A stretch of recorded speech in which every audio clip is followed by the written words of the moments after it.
of our comments out there. So for those of you that are watching us and listening to us on YouTube and on Facebook, if you add comments at any point into the comment area, we see them. And if they're good comments and we want to answer them, we'll do that for you. You guys have some questions. So I'm going to actually get to one right now that Zach just left. Zach just asked me a question saying, as a Steeler fan, are you worried about seeing the Ravens in the first round of the playoffs if it falls that way? And the answer to that, Zach, would be absolutely. And I think anybody should be. The Ravens are probably the hardest team, in my opinion, to defend in the NFL when they're clicking. Now, if you can get ahead of them, if you can create some turnovers, if you can figure out a way to slow that run down and somehow get ahead of them, they become a much easier team to play. But if the Ravens get a lead on you and can control the clock, I mean, you look at some of the statistics for these running backs, and for Lamar Jackson, 2 games ago, I think everybody averaged 9 yards a carry. Against the Steelers, they had 200 and some odd yards rushing. I mean, this is a team that at any time could just dominate the entire game, and you have no chance of stopping them. And once they actually get a roll, I mean, that's when Lamar Jackson's the scariest. When you don't know what's going to happen next, Lamar Jackson could absolutely, positively torture you. I mean, torture you. So am I worried about the Steelers playing against the Ravens at any point in the playoffs? Hell yeah. And I think every team should be, Zach. I think every team should be worried about the Ravens. Now, the team that should probably worry the most about the Ravens is the Ravens, because they are incredibly inconsistent. So, and that's just me being fair here and trying to keep it real. Anybody who's a Ravens fan knows that. So I really hope that we don't see the Ravens. As a Steeler fan, I hope that we don't see the Ravens in the playoffs. But if we do, I really hope we're ready for them, because I mean that's a tough team. Oh, that was good. That was good. And by the way, for Steve, who got the answer right in the chat, Steve, we're going to give you a free subscription to our YouTube channel, which is already free, but whatever, that's yours. Thanks for playing along. We'll play more games like that. It looked like everybody kind of enjoyed the show and the game while we were playing. We got one more thing we're going to do today. We have got our mailbag. So for those of you who like to send in questions, you can do that. We try to keep the show very interactive. You guys can send in questions. If you guys have any questions you want to throw in the chat, I'll answer them after the mailbag. But let's jump inside the mailbag right now with 3 questions that our producer pulled out. By the way, I have not read these questions. I have no idea what they're going to be, but I will answer them to the best of my ability. Question number 1 is going to be, who is your least favorite current NBA player? I'm actually very vocal about this one. Somebody probably set me up with this. My least favorite NBA player is a guy who actually made me millions of dollars. Actually, years ago, I owned restaurants in South Florida, and LeBron James was actually hired as a member of the Miami Heat. The big announcement. But when he did, we created a contest where at one of my restaurants, which was called Whiskey Tango, if LeBron James and the Heat lost a game, we would pay your tab. To make a long story short, the Heat, I think, lost 9 of their first 11 or 7 of their first 11. People were losing their minds because the super team was not winning the way they were supposed to be.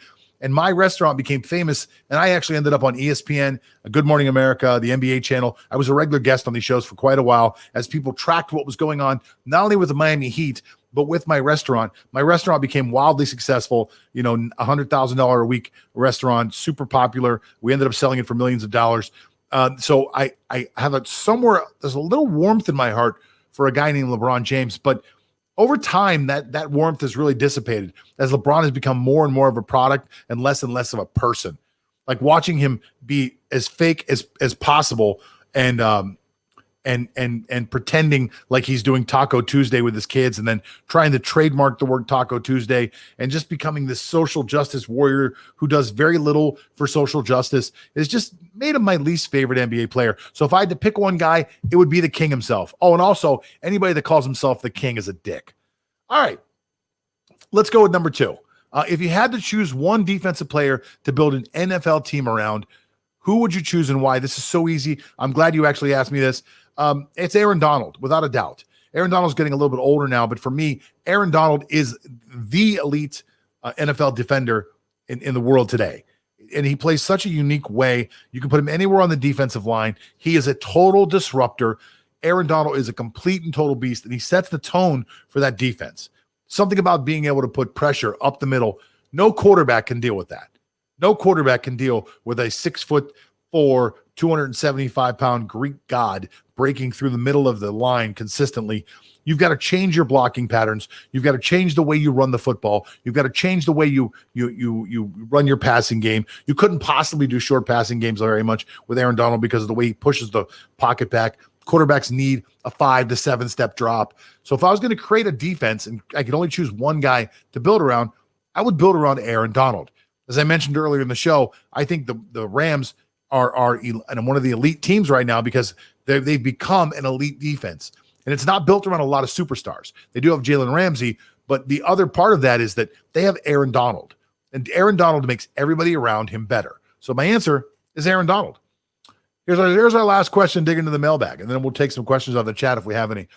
What's the most exciting sporting event you've ever attended? Well, I'm blessed, actually. I've lived pretty much a charmed life. So in my life, I've actually been able to go to 3 Super Bowls. I've been able to go to a World Series. I've been able to go to a Major League All-Star game. I've been to a couple NBA championship games. I was there when the Heat won the championship with Shaquille O'Neal. I was actually in the building when they won. I'm blessed, but I think the most exciting sporting event I've ever attended was one of the worst Super Bowls of all time. I was there whenever Pittsburgh won against Seattle. And as a Pittsburgh Steelers fan, to be honest, I get goosebumps talking about it right now. It was really the most amazing thing I've ever been to. I was flush with cash. I flew my sister into Detroit to watch the game with me. It was freezing cold. We got stuck in the snow. The whole thing was really a complete shit show. It was such a bad experience on so many levels, but it was such a great experience because I got to watch my team win a Super Bowl. Now they looked awful, and it wasn't an exciting Super Bowl. It was actually quite boring. But it was just such a great thing to be there, to stay all the way to the end and watch them accept that Lombardi trophy. Was the most exciting sporting event that I've ever had in my entire life. I don't have any children, but it probably feels just like having a kid, being a fan your entire life. The Steelers won a lot of championships when I was young, but I was too young to understand what was going on. And in my adult life, they went to Super Bowl 30. They lost to Dallas. They finally made it to Seattle. I had enough money to be able to go to a Super Bowl game, which was such a blessing. It was the third Super Bowl. It was the second Super Bowl game I'd gone to. And I went to 3 total. And that one was by far the best experience in my sporting life as far as attending a sporting event that I've ever had. So thank you so much for your questions. Guys, this has been the What's on Sports podcast. Thank you guys so much for participating today and watching the show. We had a lot of people watching on all different platforms. We got like a bunch of people on YouTube, a bunch of people on Facebook. And of course, I know there'll be thousands of people that'll download this. Remember that this show is available on all your favorite podcast platforms. I'd like to thank Michael Schuessler for being on the show. I'd like to thank Lance Fernandez for being on the show. I'd like to thank Steve for winning in the comments. I'd like to thank Zach for leaving the most comments. I'd like to thank this other guy who keeps saying woohoo. I don't know why he does that, but I kind of like it. Makes me feel like we're doing something exciting here. My name is John Todora. One more time, our show is sponsored by our friends over at sportstradingsystems.com. You've got to stop what you're doing. Go over there and check out the site, sportstradingsystems.com. See you Friday.